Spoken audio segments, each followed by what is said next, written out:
Awit ni David nang takasan niya si Absalom. Panginoon, ang mga kaaway ko ay dumarami. Ang tumitindig laban sa akin ay marami. Marami ang nagsasabi tungkol sa aking kaluluwa. Walang tulong mula sa Diyos para sa kanya. Selah. Ngunit ikaw, o Panginoon, ay isang kalasag sa palibot ko, aking kaluwalhatian, at siyang tagapagtaas ng aking ulo. Ako'y dumadaing ng malakas sa Panginoon, at sinasagot niya ako mula sa kanyang banal na burol. Selah. Ako'y nahiga at natulog. Ako'y muling gumising, sapagkat inaalalayan ako ng Panginoon.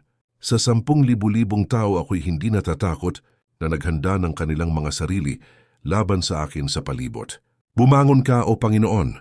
Iligtas mo ako, o aking Diyos, sapagkat iyong sinampal sa pisngi ang lahat ng aking mga kaaway, iyong binasag ang mga ngipin ng masama. Ang pagliligtas ay sa Panginoon. Sumaiyong bayan nawa ang iyong pagpapala. Selah.